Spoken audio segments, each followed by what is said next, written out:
Captain's Log, Episode 28. This week's episode of the Beer Vengers podcast is sponsored by Astoria Beer and Cheese Ditmars, located at 35-11 Ditmars Boulevard in Astoria, Queens. Enjoy the eclectic array of craft beer, artisanal cheeses, and specialty grocery items at Astoria Beer and Cheese Ditmars, home bar to yours truly, Captain Porter Brown Stout. On this week's installment, Captain, Huck, and the Beer Wonder welcome guest beer venture to be and designer of the Beer Vengers logo, John Hoffman. This episode features 6 pours from 5 great New York breweries and 1 exceptional Connecticut brewery. This has everything: an origin story, multiple cellar trips, questionable analogies, and an extended dissertation on the merits of running and drinking, preferably in that order. Remember to like, star, and subscribe us whenever that feels appropriate. And send us your emails at thebeervengers@gmail.com if you have any questions, suggestions, or if you just like hearing us talk about you on the show.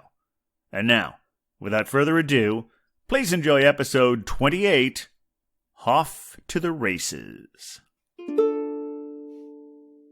Well, we're the beer Vengers, beer Vengers, beer Vengers. We're the Beer Vengers. Welcome to the Beercast, everyone, coming to you from an undisclosed location in Astoria, Queens. I am Captain Porter Brown Stout. And coming to you from an undisclosed location on the Upper West Side of Manhattan town, this is the Pale Male Hophead Huck. And coming to you from an undisclosed location in the County of Kings, it is I, the Beer Wonder!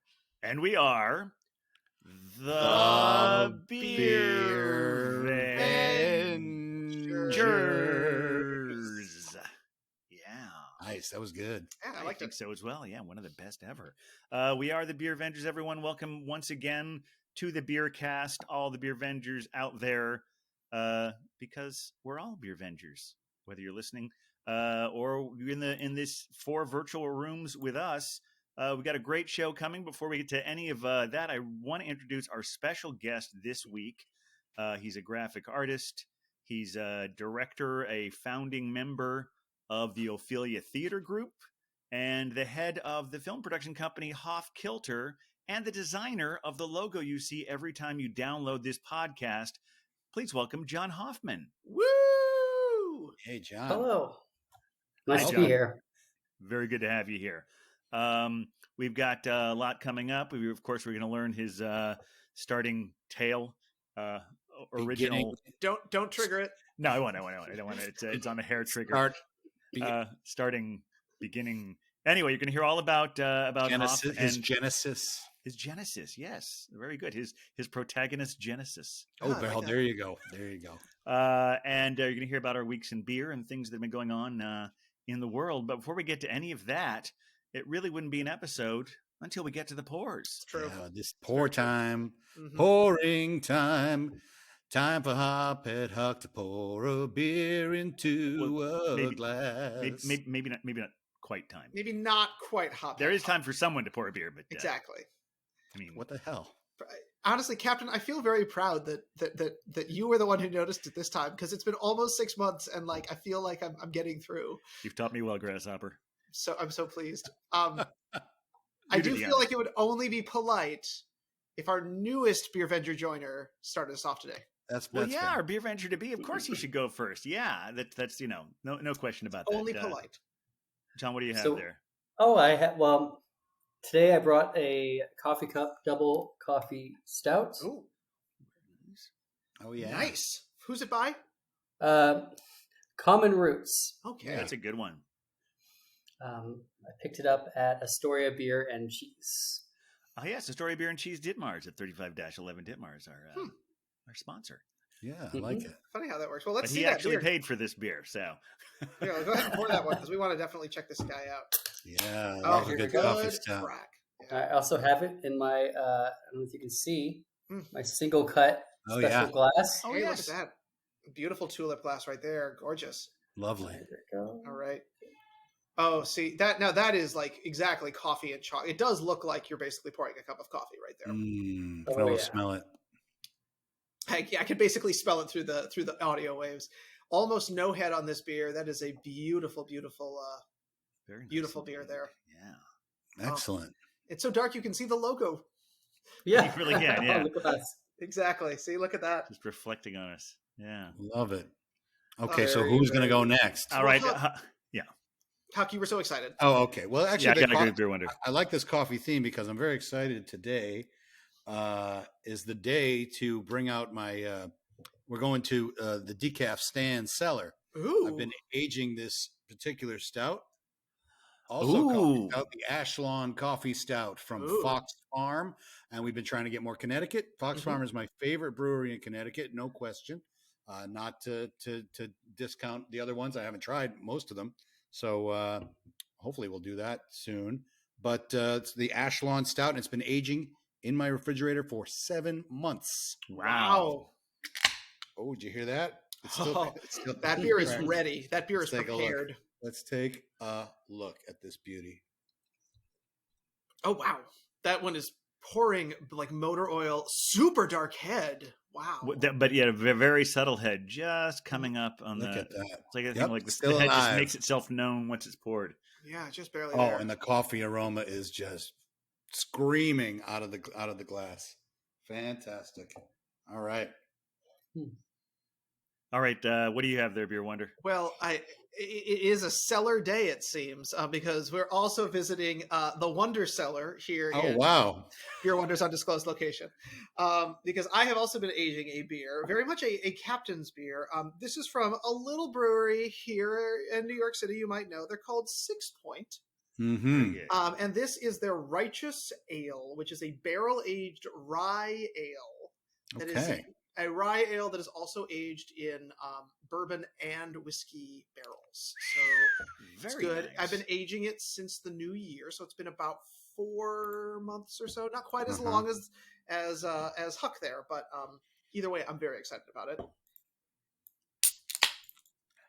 Also, clearly a can that's ready to go. Yes, And very fresh crack there.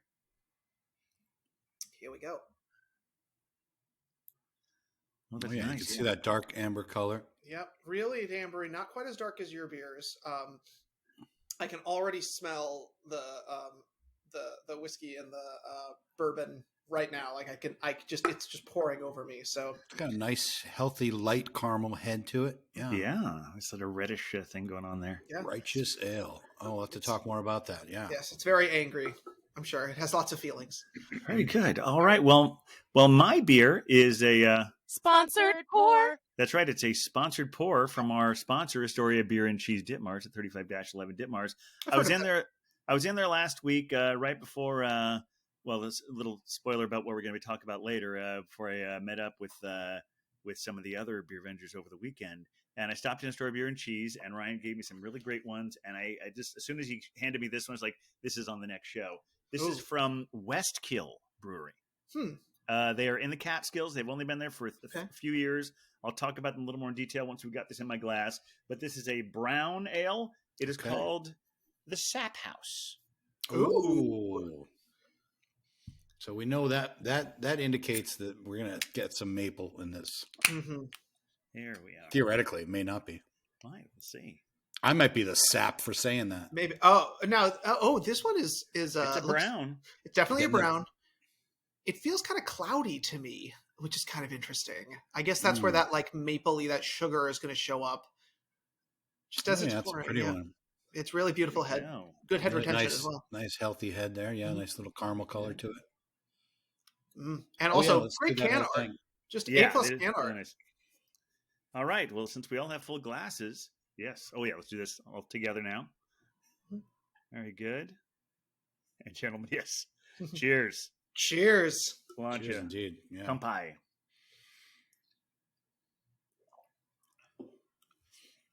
That's very nice. Well, I can say the aging on this one has the carbonation is a little dissipated. Sure. But it doesn't detract from the flavor, which is just, it's really like drinking a cold brew. I almost want to put it over ice, you know? Really good So coffee intense flavor. coffee. Do you know if it's made with coffee grounds or is it just using a malt that's giving that coffee flavor? No, it's made with coffee. Specifically, it even says it on the bottom of the can. It said, I saw this earlier today. I was looking at the date, and it says Zambia Estate, and that's because it was there. I'm not talking to the mic. It was from a Zambia coffee. Ooh. The coffee bean is from Zambia, Kasama Estate. Oh, cool. And it says here it undergoes an anaerobic fermentation process resulting in pronounced distinctive flavors. Red berry and cinnamon come to mind. Ooh. And they are collabing with the Ashlawn Farm Coffee Company, which is also in Connecticut. And they do this Ashlawn beer. I don't know if they do it yearly or biannually, but they do a different bean every time, I think. So, yeah, that's a nice one. This is one of my favorite beers of last year, but I realized I shouldn't have aged it this long. But you never know. You never know. Exactly. Well, that's the joy of aging is that, sometimes you can get a real winner out of it. Sometimes it really brings out a good new flavor, and sometimes it lives its life. Right. That's the thing with cans. You don't know in the canning process what's going to happen. Exactly. Hey, what was the percentage on that beer? Yes, Do you remember? I was going to say it's 7%. Oh, okay. So that's actually an easier drinker than I would have expected for what it looked like. It feels like is it going down fairly easy? Oh, yeah. Yeah. Like I said, I don't get any kind of booziness. I get more. Oh, I brought the head to life there just a little bit. Oh, yeah. Oh, wow. So it's quick to it's quick not to come Beautiful back. color. It's not dead. It just it just dies off quickly, the head. But it's delicious. Yeah. I love Fox Farm. They make great IPAs and great lagers too. And great sour beers, farmhouse ales, fantastic stuff. Delicious. Good place to explore. So how's that 6-point beer, Wonder? I mean, it's bold. There's a lot. I didn't mention, but this is just a light and gentle 10.5 percenter. Oh, wow. So it is ready to go, and you can tell. And it has only gotten what I can imagine is smoother as it's aged because it is going down very, very easily. I definitely taste the booziness. I definitely taste the alcohol. And digging into this one, I mean, and the rye, the like nuttiness that you get from a rye adjunct is very present. So it's got a good nutty quality. And also you can tell that it's been barrel aged. And when I dug in on this one a little bit, this was an early experiment with barrel aging for, or I guess one of their first, not the first, but one of their first with 6-point. And it was, they had done some tinkering specifically using Widow Jane and Woodford Reserve rye barrels. So they're mixing and matching and aging in those, and then they blend the whole thing together for a wide release. So they can sort of with the whole set of all of that happening. And this was only the second time that they'd done a network-wide barrel-aged release. So for kind of an old standby, I'm excited to see that they're continuing to get creative. But yeah, very like the rye malt is very present. It's very caramelly, and like you're drinking a 10.5 percenter. So I'm gonna have to go slow but steady on this one. Otherwise, it's going to turn into the barley wine episode all over again. Very good.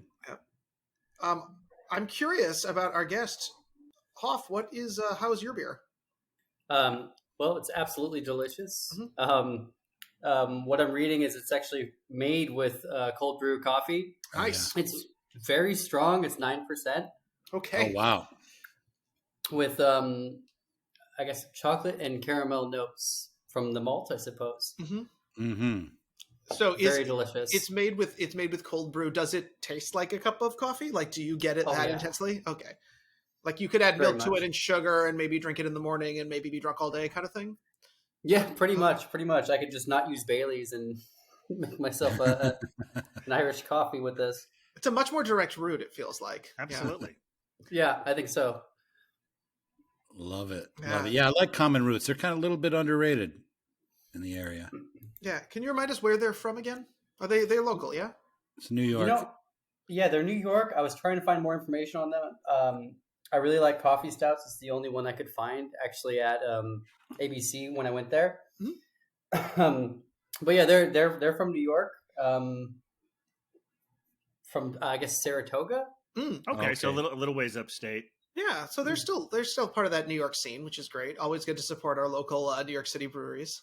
So Yeah, and but, Astoria Berry and Cheese is always good at making sure that they've got a good balance between the kids that we all know that are from close by and people from other places as well. that's very true. Yeah, it looks like Hoff, you and I both have sort of an upstate thing going on here. Mm-hmm. But in fact, the one I was talking about, mentioning this is you and I spent a couple of Septembers up near Hunter Mountain. This looks like this isn't terribly far from there, up in the Catskills.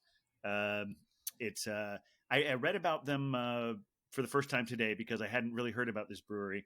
I guess they opened looks like 2 or 3 years ago, but they're on the property of a 128-acre former dairy farm. Oh, cool. So they're like a real farm brewery, and they grow a lot of their stuff there, and they get it a lot locally. So they're on that level. Although they at some point they realized that they were just going to be like a three barrel thing going at one point, but then they decided to go for 10. I said, if we're going to do this, let's do it, because probably if with all the supplies they're bringing in, probably a better deal for doing that much. Yeah, so here's we're talking about them. You were absolutely right about the maple. This is brewed with maple bark. Oh, interesting. Wow. Peeled and toasted at the brewery, and Catskills maple syrup. Holy moly. That's different. Yeah. Yeah, and it's nice. Yeah, I think that bark is really.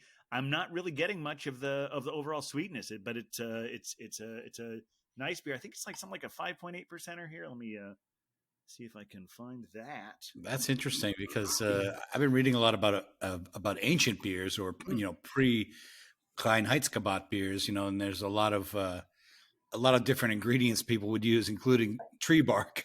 Yeah. So yeah. I like to see that breweries are trying stuff like that again. Now that we're not bound by all of these rules in order to make our beer, we can continue to be a little more creative. That's right. But yeah, definitely. It's got. I mean, it's medium. I would say it's like another medium plus bodied, sure. Very drinkable. Which is we've talked about this a lot on the show about how that's such a funny word. Drinkable. All beers are drinkable, aren't they? But depends on your tone. What's that? Depends on your tone. Oh, he's like, how's that beer? It's drinkable. As opposed to, this is really drinkable. This is drinkable. Yeah. Which is probably why more specific language is better. I mean, the sessionable is a lot, but that almost more specifically refers to session ales. But anyway, right. It is. It's not like a lager. It's definitely it's got a strong personality to it. But it's a nice medium body, 5.8%, as I mentioned.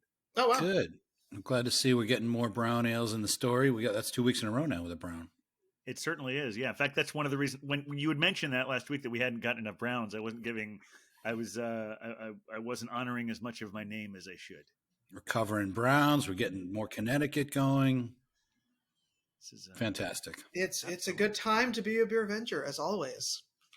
I really love Fox Farm. I go down to Cape Cod a lot from the city, and Fox Farm, it's off the beaten path. So it's like, it almost like basically it adds an hour to my trip if I go there and then get back on the highway.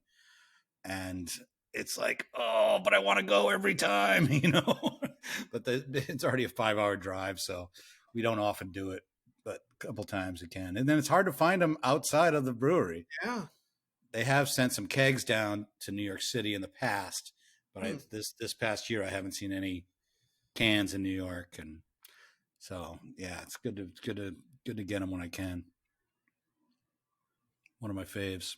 Yeah, nice to highlight them. Well, I feel like now is a great time to get to know our newest adventure here in Beer Avenger Land. So are you saying that maybe it's time for another origin story?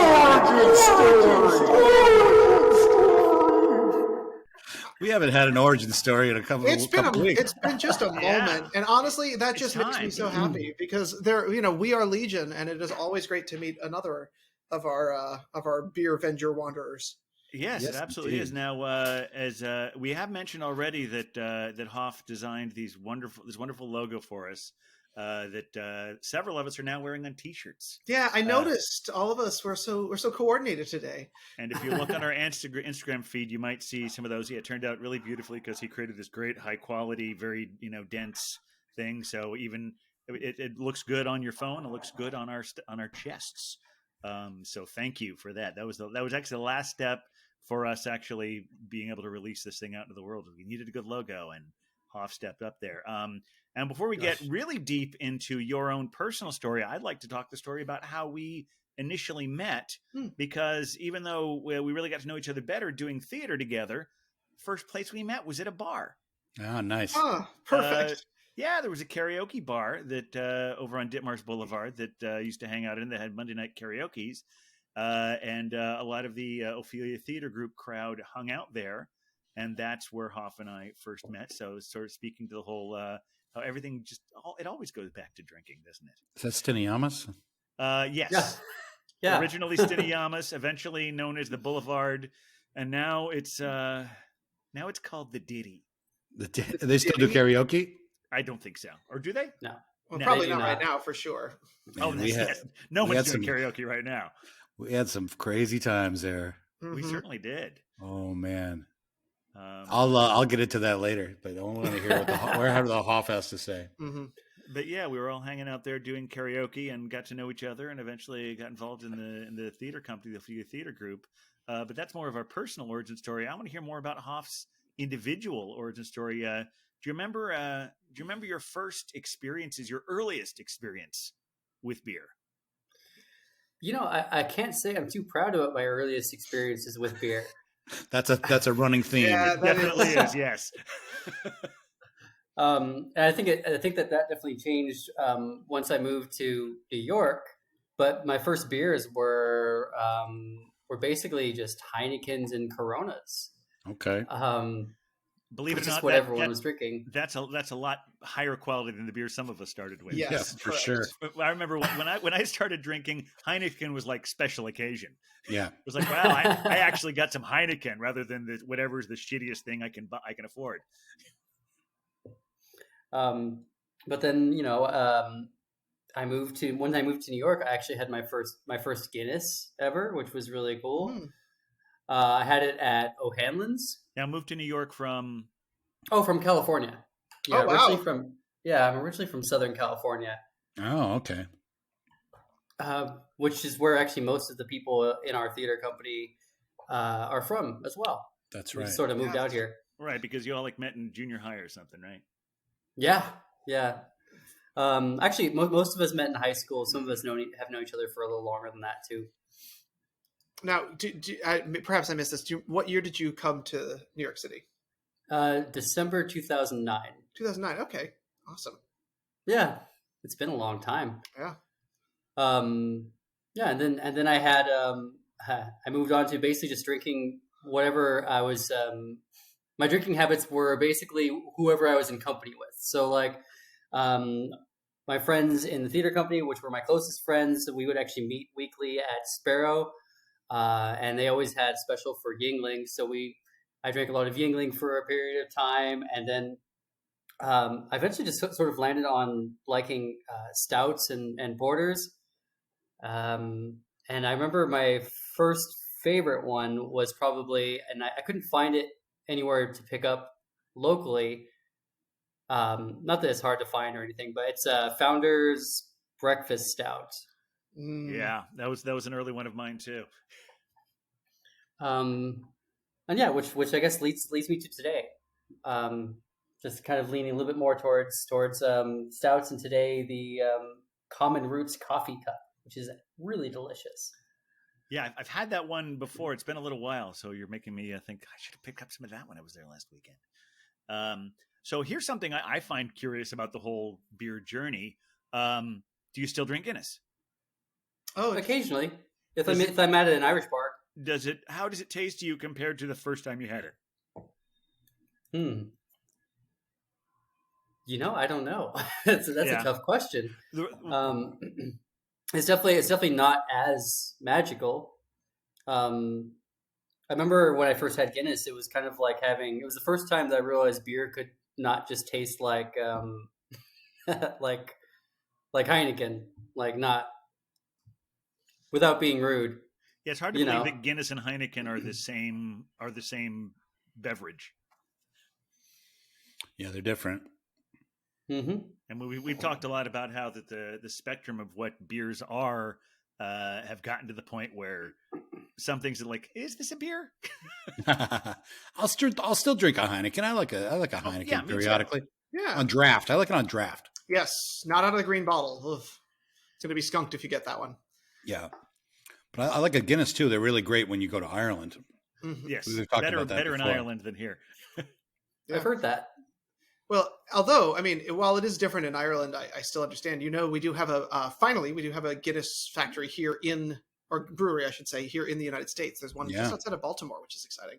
I did not know that. Yeah, where they make more than just the extra stout. They make all sorts of interesting things. I was there just before the world lockdown. I think I might have mentioned this, and we had all sorts of cool things, including some of the things that had honey in them and an IPA of all things.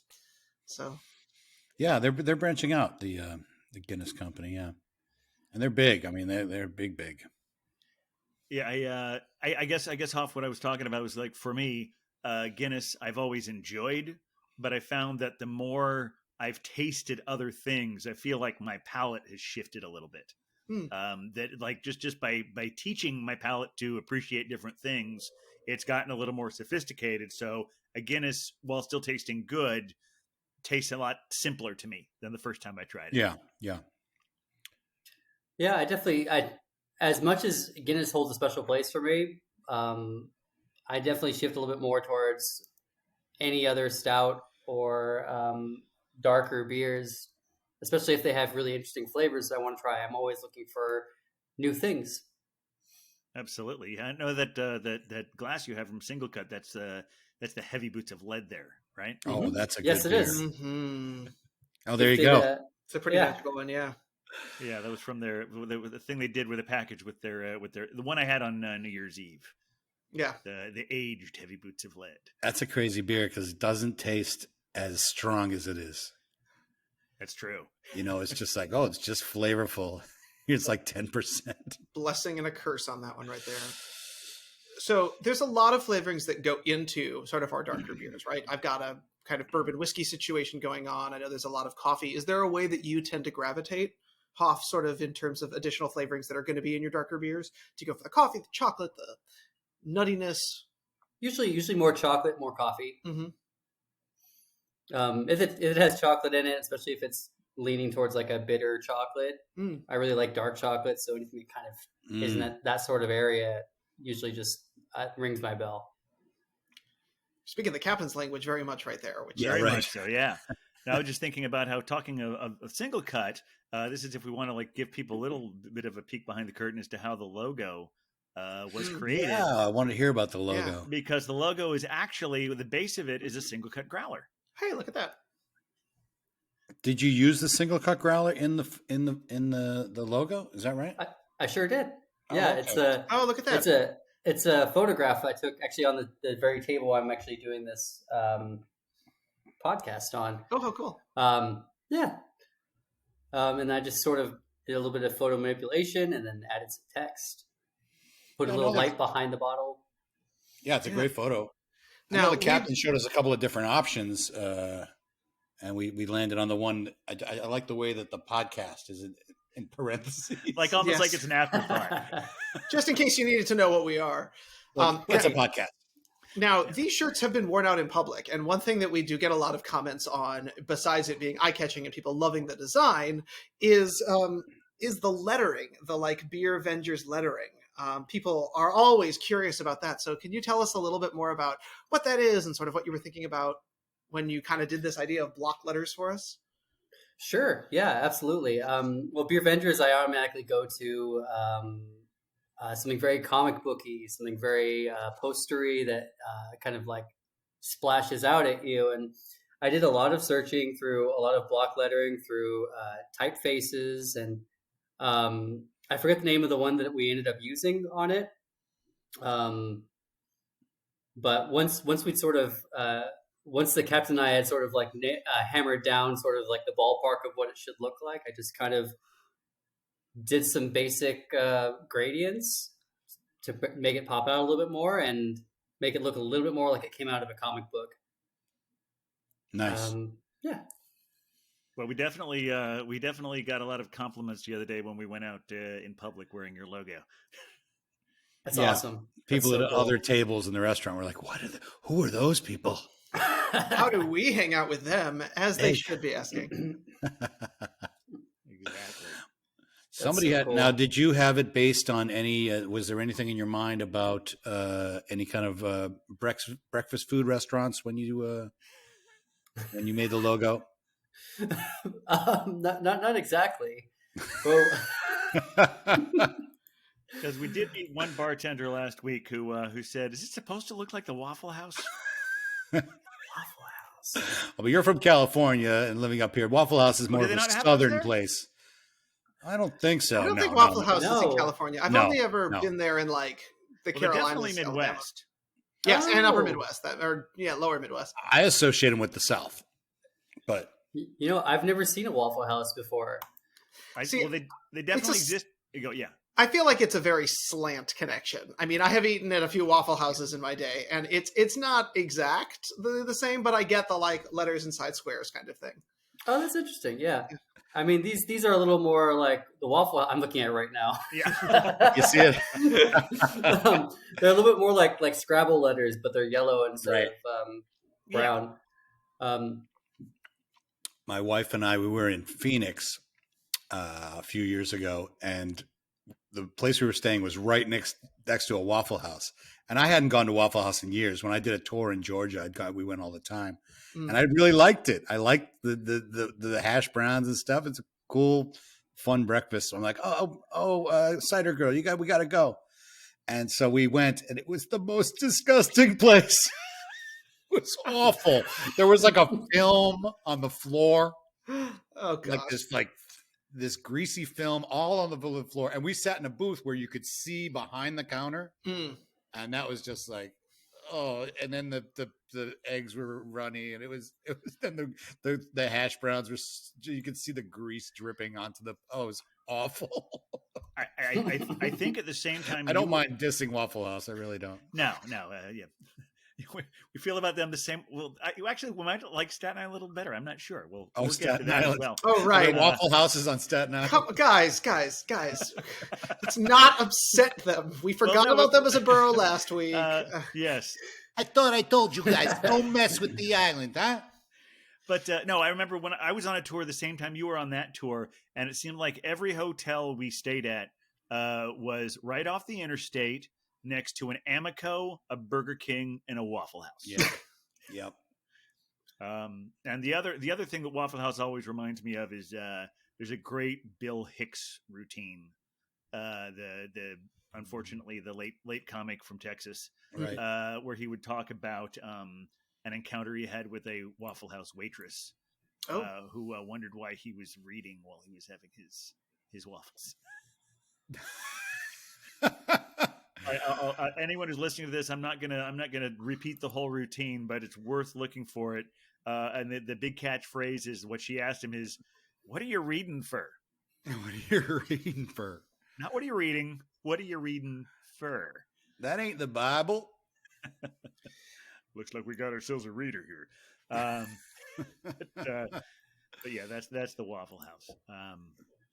Now we're talking about when we were all hanging out last weekend. This was all of the beer vendors that were hanging out last weekend are either full or partially vaccinated. Yeah. And it was predominantly outside. And that was where we debuted these T-shirts. Went to John Brown's barbecue. Had a little birthday lunch for the Belgian babe. Mm-hmm. She's got a T-shirt as well because it's her birthday, so of course. And then we hung out there for a while, and then we went to a few other breweries. And fortunately for these breweries, most of them were doing so well, we had to leave. Yeah, it's true. I did get a couple of nice barrel aged bottles from Big Alice, even though we couldn't stay there and have a beer there. So really glad to take some home. And then we went over, hung out at at Long Island City Beer Project for a little while. Yeah. So. And it was impressive. It was great to see that as Gotham is starting to reopen, that people are taking advantage of the ability to go and actually have a beer at these locations. Yeah, I was surprised at how busy they were. Yeah.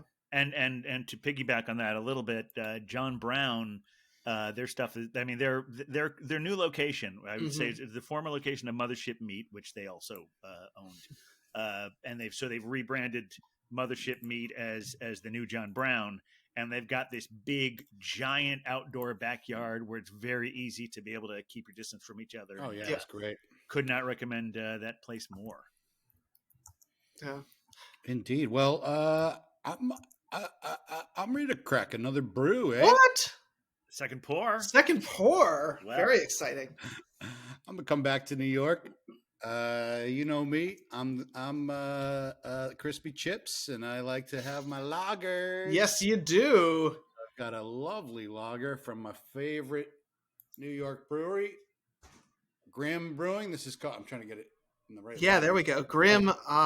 Invisible Touch. Beautiful. Oh, and I also seem to have an invisible touch. Yeah. Anyway, it's a Helles lager, and I have not had this before. Of all the Grimm lagers I've had, I have not had Invisible Touch. And we were talking about the Grimm lagers. They all have these Greek names, right? Yes. Eutopos and Kronos. This one's Invisible Touch. I don't know why. Okay. That feels mythological to a certain degree. And look, it's set up for my left-handed pour. Mm-hmm. That's awfully nice of them. See, they thought of me. They did. They were so thoughtful and considerate. And also, it's that straw color that we have not yet had today. This is the lightest beer of the day. Good head retention. Well, as you know, Helles means pale lager. Mm-hmm. So there we go. Yeah, it's a nice looking beer. It is as pale as the pale male himself. Trying to get the pale male is actually more like a red ale. Oh, we have my sister on. She's Irish red. Exactly. Same coloring. Well, cheers. Thanks. Cheers. Well, I guess if you're going to do second pour, I feel like I would like to as well, but I don't think I'm going to take a trip to the usual place because we don't want. Oh, yeah. It's good. It is good. It's very nice. Go on, Cap. So I'm not going to take a trip to the cellar because we already 2 cellars. I think is enough for one show. Also, there's this beer that I've had from Astoria Beer and Cheese the last couple of weeks that it's not a well, I'm not going to put on the sound. It's not a sponsored pour, but it is from there. And there's this beer that I got a couple cans of one weekend, and then the next week I went back and got a 4-pack. This is from Alewife. Oh yeah, we know them. It's called They Mostly Come at Night. Mostly. Sounds dark. It's an imperial stout, and as soon as I pour it, I will tell you some of the wonderful things that it's made of and the wonderful flavors. Of course, it goes without saying it's another local one because that is Alewife. Yes, indeed. Oh gosh, so dark. Yeah. Oh, but such a beautiful head on that. Wow. A lot of head growth, especially for something, an imperial stout. That does feel like there's a lot that's there. Alive. Mm-hmm. That's ready to go. That's great. Gorgeous. You might need to pass some over to Hoff when you're done. It seems like this might be a Hoff. I think I have another one in my refrigerator. He's actually less than a block away from my apartment. I was going to say, you guys are neighbors, yeah? Yeah, you might as well find a time to meat up there. In fact, we're so close, we had to make sure we were all properly soundproof so we didn't bleed into each other's mics. But yeah, this is, I've talked a little bit about how I love the pastry stouts, but I'm sometimes I just am more and jonesing for something a little more savory. This has got cinnamon and pretzels. Ooh, and make sure I have the right kind of pepper here, and red pepper. Red pepper. Hello. Wait, red pepper. Red pepper. Like bell pepper, or are you thinking like a red cracked spicy? I'm thinking like the crushed red pepper. Yeah, oh, yeah. Wow. Crushed red pepper flakes. Oh, I got it. Yeah, it doesn't say specifically. It does say, however, specifically that the pretzels are from Sigmund's. Okay, good. Great pretzel we company. talked a lot last week about all the. It's funny when we had our assignment last week to talk about sustainability and green stuff. Mm-hmm. I think part of the reason I had a hard time initially finding much from them is that it is so commonplace that people don't even really have to toot their horn that much about it. among the craft breweries, everyone is just helping out their neighbors and doing their best to sort of help each other with that and keep that circle going. Which reminds me, I also want to thank someone from last week. I know I mentioned that I got turned on to mentioning Big Alice as far as their sustainability programs as a farm brewery from the Facebook page NYC Craft Beer Lovers or something like that. And that was a gentleman by the name of Michael Weinberg of the New York City Craft Beer Club. Did that, and I was looking up Michael because I was curious, and it makes me even more think that I need to give a shout out to our good friends in Staten Island, because we have those. Much what I said about the bad things in Staten Island, there are many good people, and Michael Weinberg is one of them for helping out with probably was already, but especially for helping us out with the show last week. He is our friend until he listens to last week's episode. Well, and then maybe he'll say, "Yeah, I'm surrounded by assholes." That could just as easily happen. I don't know if you know Hoff. We kind of dissed the island a little bit last week, so I'm doing everything I can to keep some version of civil relations here on the podcast. We need some drama. We need a little drama on the show. Love Killsborough. I got to. Killsborough is great. But I probably can't show my face over there. Unfortunately, that's why we keep secret identities. Not wearing my T-shirt over there. You've had Killsboroughs on the show. That's right. It was on one of the very first shows. The Beer Wonder, I believe. We have drunk Staten Island beers here, and we will again in the future. Yeah. In contrition for us, I don't know. We'll find out. No contrition. It's like it's there. There's no one is black and white. It goes back to the whole Barack Obama's speech when he was he just become senator, or was he running for senator? You know, the one where he said, "We got friends in the red states, and we got," he was trying to be unified, and that's really how it is. Just because there's so many awful people in Staten Island, our hearts should go out to all of the good people there as well. Because it's even more tough for them. We're lucky we're not surrounded by those people, and you have our support. Good people of Staten Island. I don't know if you guys can see this. Nice has a little bit of a haze to it. I noticed that as you were holding it up. Like a citrusy look to it. I tell you, this Grimm Brewing makes I know you don't like to use the word best, but for me, the best lagers in New York. I love these guys. They just make they make great IPAs too, and stouts and sours, but I love their lagers, and this is living up to my expectations. So good. And I know it's strange, maybe not strange, but I just find these refreshing lagers just make me happy.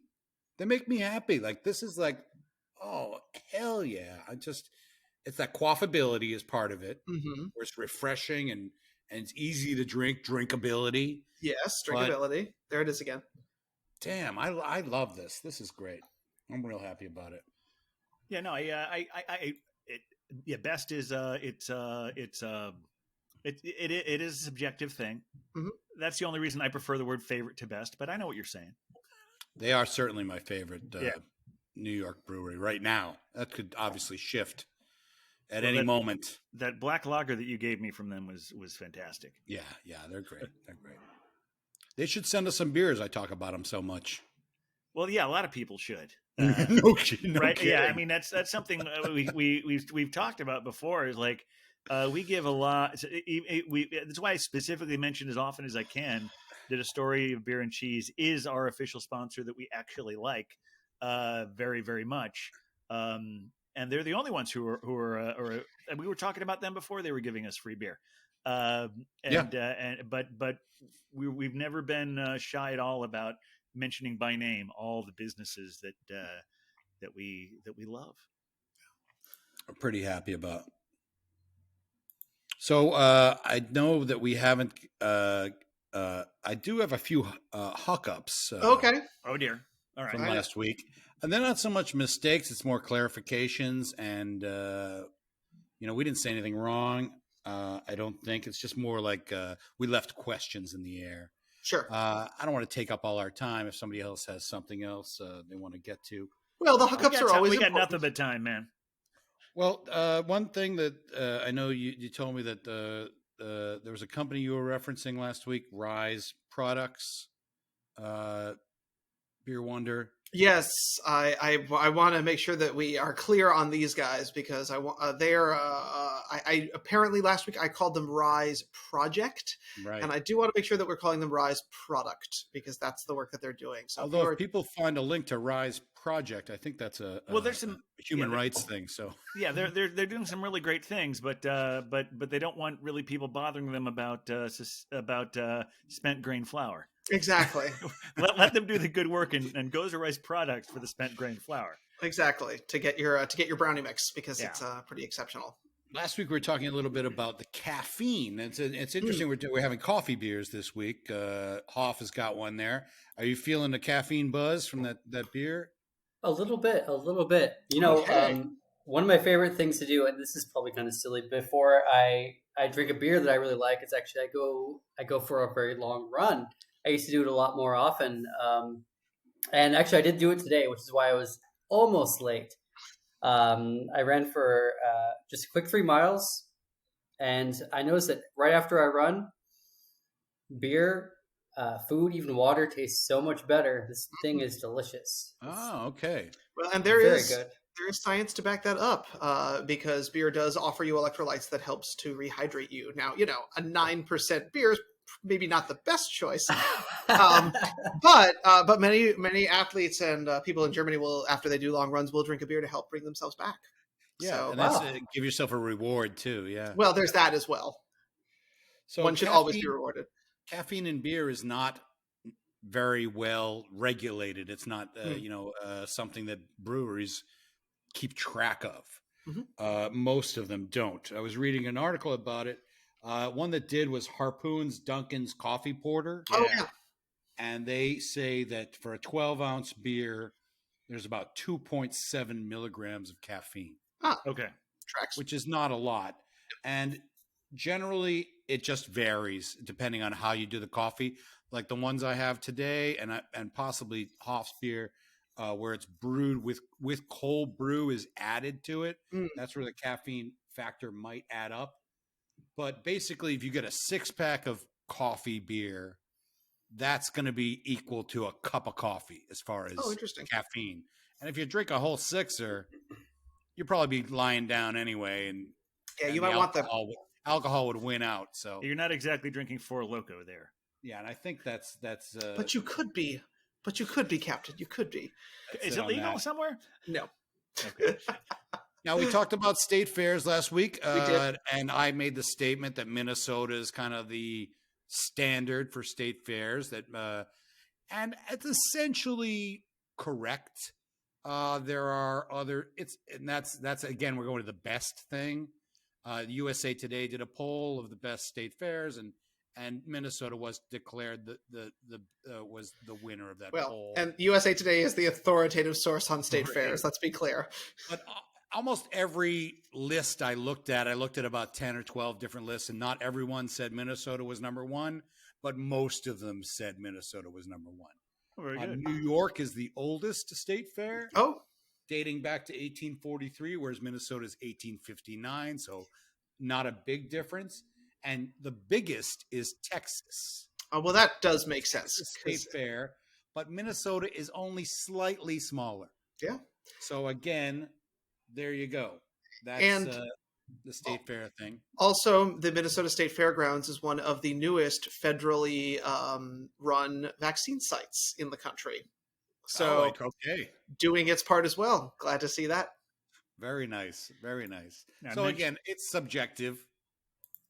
When we were having that discussion last week, I talked about that there was a nice David Foster Wallace piece about state fairs, and since I didn't realize we were talking about this, I didn't go back to look that up. So, but you can find that if you want to. I don't know what state fair he went to, but there's a wonderful little piece. David Foster Wallace about visiting a state fair. We'll talk about that next week, I assume. Yes, I'll put that on my list. We talked about the hop percentage, and I remember you said that New York is growing, and I believe you said it was about 400 acres. That's what I read as of 2019. That's the numbers I have. In 2019, 69% of hops in the U.S. were grown in Washington State. Okay. And that's about 41,000 plus acres. It's a lot of hops. And then another 12% is grown in Oregon, 7,506 acres. 14% in Idaho, that's 8,570 acres. And the rest of the country, 4%. Wow. Okay. 2,400 acres. That's 2019 numbers. So there you go. That can change over time, Yep. but at Pacific Northwest, and it does have to do with climate, much like Sure. coffee can only be grown in certain areas. And that's why Germany is like kind of a perfect spot for hops. Mm-hmm. And the Pacific Northwest is also that kind of perfect spot. And by even quadrupling in New York, it's only a drop in the bucket. You're right. But that's still a lot. And I think a lot of those farm breweries, considering that most beer is this mass marketed beer. Mm-hmm. So craft brewers, if they start to use, I just realized it's 7:00. I hear people singing outside. We still do that here. That's a wonderful tradition. We talked about the distance between Citi Field and the Queen Zoo. 1.2 miles. Yeah. So not really someplace you can go hang out at while you're waiting for your vaccination. And I think that's a minimum. That's like the edge of the Citi Field to the edge of Queen Zoo. So depending, you walk around the stadium, that's a long distance in itself. Right. As well as the zoo being large. The zoo itself is actually the second largest in the city, next to the Bronx. Correct. That makes sense. As far as area goes. So it could be a wild thing. And then there's the Sean Hill comments. I could get into that if you want. But Sean Hill? I'm sorry. Sean Hill is the guy who runs Hill Farmstead. Oh, okay. Mm-hmm. The head brewer, master brewer. Yeah. And he made a comment. He did an interview with the Vermont Magazine where he made some comments that ruffled some feathers, specifically Yeppe's feathers over at Evil Twin. Yep. But he may have been talking about Burlington Beer Company, which is also a place that adds a lot of stuff. Some of the quotes he said, let me see. On one side, perhaps the negative side, some brewers have gone beyond the beverage formerly known as beer. Oof. To adding oddities such as hamburgers and French fries, Oreos, cereal brands, and just about any other food product into their mash tun or fermenter. And he used the term beer that tastes like beer. He said, that's what we do at Hill Farmstead. And he also said, many of us do love beer that is still beer, beer-flavored beer. I see my own pursuit and learning as that of blending new world with old world traditions. I have wanted to elevate beer beyond silly and pun-focused naming conventions for 2 decades. And then he also said, for some reason, an Oreo, Mocha, Poblano, Captain Crunch Pilsner conditioned on sushi rice and nori doesn't seem like the vehicle to get us there. So those are pretty strong comments. Mm-hmm. And sure, that's fine for Hill Farmstead. They make great beer. They do. But yes, other brewers do these experiments just because you're not doing them. So he's got a little bit of an attitude. But he also said, but maybe I'm too serious. I would say, yeah. I would absolutely agree with, because my takeaway from that quote is I will drink that man's beer, but I don't really want to have a beer with him. Right. I mean, they do make great beer. Yeah, and I will drink those beers. Evil Twin makes great beer. Burlington Beer Company makes great beer. A lot of these ones that do crazy flavors. This is how you discover new things. You have to take risks. I talked last week about how I got a big crate of stuff from Tavor, and we have anyone who's listening to this has probably seen the pictures on the website. I haven't really delved into that crate too much just because it's so intimidating. Like I don't know where to start. But I did have one from that crate since I last talked to you here, and it was beer with Oreos. It was I don't remember the exact name of it, but it was something from Montana. But yeah, I've had some very good beers with Oreos in them. And Hoff's got a beer with cold brew coffee in it this week, so let's not knock not knock the goods. Yeah, absolutely. As we said, it's the beer can be a big tent, and then within that tent we can have beer that tastes like beer, I mean, because I will. I'm fine with. Well, it's what you were talking recently about having seltzer that tastes like seltzer. That they don't. When you got Mhm. when you got the evil twin, the pastry seltzer that you thought didn't really taste much like seltzer, like so at some point category. Well, and the even more, which I think the latest version of it is called the Hydra. even more. Yeah, but I think they actually they came up with a new variant of it last week called That's even right. more Hydra. Even more. Variant. And I will say that didn't taste remotely anything that I've thought of beer ever tasting like, but Yeah, of it course. was delicious. Yeah, but it's beer. So these That's what categories matters. are arbitrary sometimes. Beer. The definition of a beer is a fermented grain beverage. It's true. Yeah, Hoff, this beer that we're talking about is it's just like it just tastes like fruit juice. It is alcoholic, but it's like it has like it's technically a sour, but it's just like it's so fruity and almost pulpy. Yeah, pulpy. That's a good word for sure. Wow. Yeah, it's basically like fruit juice. But still delicious. Yeah, and nothing wrong with that. Yeah. I don't know. I feel like with beer, like where do you draw the line with experimentation? Like beer was just, I don't know. I think about the very basic history of beer that I know, which is essentially that it was just made to keep Egyptian slaves in line, and it was basically just bread, just like old bread, essentially. Yeah, we talked about that a little bit last week. Yeah. Oh yeah. Yeah, no, it's true. I mean, it's like if they want to keep beer as beer is, why wouldn't they think that that's the actual definition of it? I feel like we've already done so much with beer, modifications of it, that I don't know where you draw the line between what goes and what doesn't go and what constitutes actually calling something a beer. I feel like this is a beer.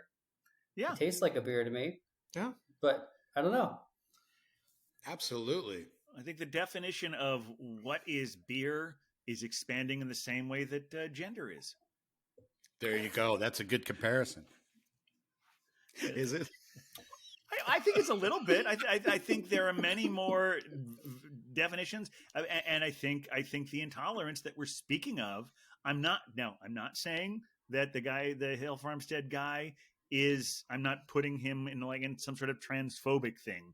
I'm just saying that the attitude of like, this is what I think this is, and I will not listen to any differences, reminds me of some transphobic people I've heard. Yeah, he's adjunct phobic. Yes, Phobic. This is how we get letters, y'all. This is how we get letters, guys. We're waiting. Send us letters, folks. Yeah, we'll both get people from think. So if this can possibly make this clearer and not dig a deeper hole for myself, I will say I do not think that the Hill Farmstead guy is transphobic, No. and I do not, and I also certainly don't mean to trivialize any sort of trans or gender phobic things by comparing it to beer. I think you're fine. I think you're fine. I think you're fine. Yes. I don't think we're going to get that. We many here votes. at the Beer Vengers are not transphobic. We embrace all genders and all humans. And all beers. And all And all beers. beers and animals too. And we defend those beers as we should. We are the defenders of beers. I think it all depends just on it really comes down to being open-minded. Yeah. And the glory of beer is that there's always something new to try and taste. And I think that's what makes it a fun thing to keep adventuring on. Now we have the Hoff here. We do. Which is a great name right off the bat, the Hoff. It's a great start, yeah. I know we have the Hoff that we know about the Hoff. I just watched a Love Boat episode with the Hoff where he was he was a disgraced football player, and he was trying to get Julie to get with him. They went to college together. Beer Venger name is what I'm saying. Yeah. Yes, it's important. That's true. I don't know if we have anyone in our ranks that is really representing for coffee. And hearing Hoff's story, that was an important flavor for you. So I was curious how we might be able to work some coffeeness into this, unless you've got some ideas. Yeah, let's get the coffee thing, the stout thing possibly, and perhaps even the running. Oh, These are all themes we could play on. How about the Night Runner? Ooh, the Night Runner. I like that. Do you run at night, Hoff? My best runs are at night. Well, Yeah. Because he's the Hoff, you know. That's true. I, Don't di- I hassle didn't. the I Hoff. didn't. I didn't do a Baywatch reference, so Night runner, night rider, sure. I'll take it's it. got legs. he'll take it. All right, I love it. All right. Although the Hoff is great too. Yeah, the Hoff. I mean, the Hoff is very elegant and simple, but I do like something that's a little bit more mysterious. And spelled Okay. Night. Is it the Night Runner or is it just Night Runner? Well, this is the That's question up to we you. always have when we Exactly. name someone. We usually leave that to the person being named because some people have very strong opinions about that. Yes, What I would am you the rather Beer be? Wonder. Night Yeah. runner or the Night Runner? I mean, I think it would just be Night Runner. Yeah, I agree. Ooh, that's good. That's I like good. it. I like it. There's always a question of the article with these namings. It's But, important. I mean, more often than not, they're superfluous. But the cowbell was very adamant that we make the- the part of it, and The cowbell is the cowbell, as is the cowbell's right. and Mother Pucker is Mother Pucker. No, the. Yeah. Yes, And your beer wonder, even though you sometimes call yourself the Beer Wonder. Well, Yeah. sometimes I just need to make sure that people know that there's not some other one out there. I am the Beer Wonder. That'll make sense. No mistake. No I- mistake. Can't I have that. realized we're getting close to the end, and I have not mentioned that we are recording this on National Beer Day. Oh, I yes, know we it's a very are. exciting day. It is. That's And we right. didn't even know that when we planned this recording. Happy, tonight. No. happy National Beer Day, everyone. Yeah. What a good Well, now way I to wish I had brought a celebrate. second pour. What's that? I said, now I wish I had brought a second Yeah. pour. Joe. It's all good. It's all good. It's all right. There's always time for a second pour after the recording session, Mm. or a third, or a fourth. There is one other thing I wanted to talk about. Please. I turned on the news yesterday, and there are a lot of despite everything, we've talked about the way that existing breweries have continued to rise to the various challenges Mhm. that we've dealt with over the last year, and capitalization in breweries is doing very well. And there is a brewery in Morristown, New Jersey, called the Glenbrook Brewery. Ooh, lovely. They've been working on getting open for the last several years. I think at one point they had a location, and the neighbors didn't want a brewery there, and had to go to another location, and they had to keep postponing it. But they just opened like about 3 weeks ago. Hey, that's great. Morristown, New Jersey's very first brewery. I guess they've got sort of a Revolutionary War theme going to what they're doing, and they had some Revolutionary War reenactors show up as part of their big opening ceremonies. And they're complying with the state rules of New Jersey of keeping a limited capacity inside there, social distancing. And part of that was that they are requiring people to have a 90-minute limit to being in there because because there are big lines of people who are very excited. This is Morristown's first brewery, and some people, of course, as they will, are testing them on that. Mhm. And the other day, a guy wrote on his check that this is like just the biggest asshole move that exists. I think is not only not tipping someone, but writing a note on the receipt justifying why they're not tipping someone. Yeah, that's And not this cool. person they spent $86 there, but couldn't find room for a tip because they were so pissed off about leaving after 90 minutes. And they said, "Sorry, the server gets screwed on this. Don't kick paying customers out after 90 minutes." Unbelievable. And Wow. and Signed, Mr. Pink. we don't know what it was signed. And the reason we don't know what is signed is because the server was too classy for that. Good. The server good for them. shared this with the world as if to say, "Don't be this piece of shit." Yeah. Mhm. But also, I'm not going to out this piece of shit and subject him to a public shaming, because that would have That's gotten out of classy. hand as well. But Mhm. but she did that, and then of course, inevitably, someone started a GoFundMe that she's sharing with her coworkers and probably some charities as well. I'm not really sure, but it's but I'm this gives me another place. Or once we're going out in the world more, I want to visit Glenbrook Brewery, Yeah. There you go. even if I can only be there for 90 minutes. Hey, I was going to say I have roommates from my college days who lived in that area, so clearly we'll add that to the list of things to do once we're all out of quarantine. Very Uh, good. and another reminder that as we're going back into the world, and I know the group of your Avengers that did adventure this week were out there. Reminder to always tip your bartenders, and now's a good Please. time to tip them especially well. So Yeah, that's why this thing is so fucking tone deaf. Mhm. It's because it's like I've been making it a point to like I'm not even thinking percentages anymore. I'm just like I was like, oh, what do I have in my wallet? Here, there you go. Mm-hmm. You were doing the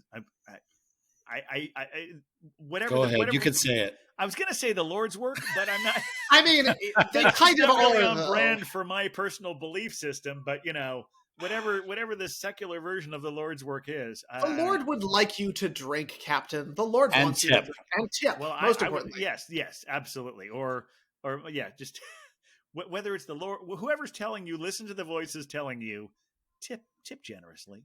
Yes, Tip please. often. Yeah, because yeah, boy, they've got a tough job, and and they've had a rough go of it for the last year. So it's time to remind them how both appreciative the ones we who are. haven't been working and the ones who have been working. It's a thankless industry. Well, it's been great to have Night Runner on this week. Thanks for joining us. And thank you for having me. for making us look so fantastic, both on Thanks, people's Stuart. phones and now on our physical persons. Yeah. Oh, yeah. anytime. It was so much fun. And Speaking of any time, oh yeah, come back anytime. here we go. There it is.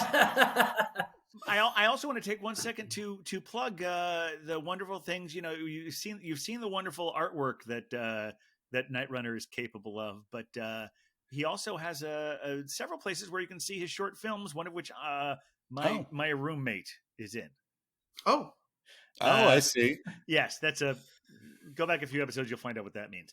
But it's I know you have a YouTube page where you're looking under Hoff Kilter. I know some of your more recent ones are on Vimeo, but I was having a really hard time finding those today. So what's the best way to find your work if people want to look at it? We're actually going to be updating our YouTube to have everything, so you should be able to find everything that's current on our YouTube soon. But if you're on Vimeo, the quality is a little bit better. It should be able to be found if you just type in Hoff Kilter, and we have more of our, at least right now, our more current films. We're actually this weekend shooting something brand new. We're not sure exactly what it is yet, but it's going to be sci-fi, and it's going to be based off of the word loop. oh, fun! Yeah, because I know you were doing this already, but that's a big thing you spent quarantine doing is your short films. You've been very productive in that sense. Yeah, we made several, and the first thing we did once we, because I worked in the service industry before all of this happened, so I had nothing to do for about a year. So I learned a lot more than I already knew about photography, and I translated that into film, and I spent the entire summer and fall just making films. Wow. Yeah. And we actually, there's a local film festival. I think they might have moved, but it's not just, it's local to the borough that I live in, which is Queens. And it's called the Sequestered Film Festival. And a friend of ours named Annie Sage started this whole thing. And it's essentially every week we'd have to make a new film, and we'd have to start from scratch with a one-word prompt. And this week it's just the word loop. So loop. Yeah. Interesting. And is it an outgrowth of the Sparrow Film Festival, or are they something entirely separate? Entirely separate. Okay. Just sort of like, I mean, it's funny because it comes from a lot of people who got involved with it initially were people who were veterans of Sparrow Film, which is really cool. Queens filmmakers, that would make sense. Right. And the whole thing is it's supposed to be filmed on your phone. You have a week to film it, and in the early part of it, of the Sequestered Film Project, Sequestered Film Festival, I should say, the rules were essentially you had to do the entire thing in your house of shelter or your in shelter place. You couldn't go out, and you essentially had to kind of obey the law. which is good, which is a good thing. Yes. It's smart. Yeah, it's good that they're encouraging that. Yeah, definitely. And they're still doing it. They just, this is their 50th week. It's crazy. We didn't make 50 films. We didn't do it every week because it's too hard. It's very hard to do a film every single week. Oh, I bet. Yeah, and they're on their 50th week this week, and we're actually going to join it. It's going to be really cool. That is very cool. It is. All right. So if you want to see any of that, check out Hoff Kilter on YouTube. If you want to see the piece we collaborated on, that's called Absolution, the award-winning Absolution from the Star Oh, nice. Where's that? Mm-hmm. And if you want to check out us, where can we be found? Yeah, how do you get more Beer Venture in your life? We're at the Beer Ventures and Facebook and Instagram and Twitter. I might have said that in the reverse order of what people look at most, but all of those It things. doesn't. People look at everything at this point. Yeah, absolutely. Hell yeah. Just put the Beer Vengers, Make sure you put the Beer Vengers because the article is important. The article is important there because the other one was taken. But yeah, look at the Beer Vengers at the Beer Vengers or the Beer Vengers at gmail.com. And any other place where you can find us. Every time I Google us, I find something new and exciting. The beervengers.com, of course. I just realized this week I got a special notice. We're up to 50 posts there. Whoa. I'm surprised it was only that so far, but between all of our various things, and you can look at all of them there if you want to and stream all of the episodes and almost see many of our faces. I guess that don't forget to watch Who Wrote This Shit, an amazing game show hosted by Beer Wonder on Monday nights at 9 o'clock. You can find it on YouTube, Facebook, and anywhere else. And those are the places. And YouTube, Facebook. It's on Twitch, right? Yeah, it's on Twitch, but you're welcome. But we encourage you to play along in the comments or chat for your opportunity it's a lot of fun on screen. Well, very good. Well, this has been another great show. And thank all of you for being here and all of you out there for listening to us. All the Beer Vengers. Yeah, thanks again to the Knight Rider. Oh, Knight Rider. Excuse me, Knight Rider. Night Runner. Night Runner. Oh, jeez. Oh, gosh. Runner. Edit that out. Yeah. All right. It's a hook up for next week. That's very a good. hookup for sure. So the pure hookup. Thanks, everybody. We'll see you next week. See you then. With a beer Avengers, beer Avengers, beer Avengers. We're the Beer Avengers.